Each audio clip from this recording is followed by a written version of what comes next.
réaction par rapport au propos de Gongo? Ah, à la fin, d'accord. Chronique du Katanga, c'est à toi. Alors j'ai lu les deux, Chronique du Katanga et Chronique du Congo, et je remercie vraiment Ramsey de m'avoir fait lire ces deux magnifiques livres. Ils sont mes coups de cœur, hein, et je ne suis même pas objective quand j'en parle tellement j'ai aimé ces livres.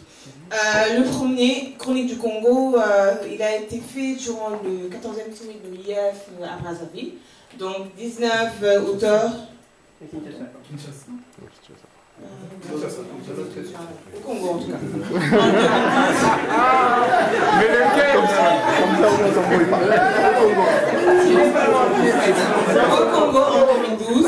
Donc 19 auteurs se sont réunis pour écrire des nouvelles. Et Chroniques du Katanga, ce sont essentiellement des auteurs originaires de la région du Katanga, donc la région du cuivre. Ce que j'ai grandement aimé dans ce livre, c'est le fait que ces auteurs se soient appuyés sur leur quotidien difficile, torturé, pour écrire des écrits vraiment puissants. Donc Dominique Granet-Vauzon en a parlé dans la préface. Écrire sur, sous et dans la violence, l'espace d'un cessez-le-feu, voilà le pari d'une écriture responsable, plurielle, devenue une préfiguration du futur. Nous pourrions parler d'une violence anti-violence littéraire, avec pour arme les mots.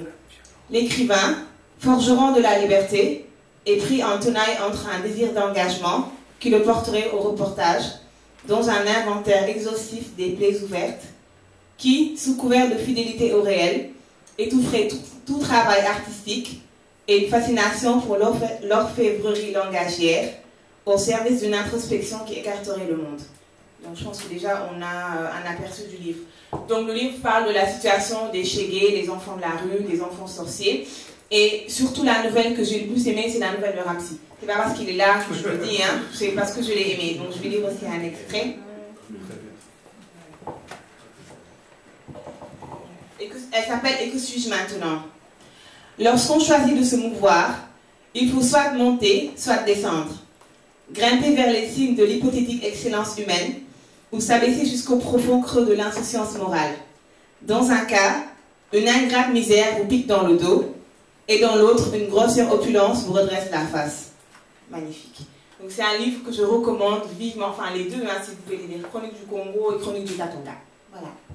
Bravo.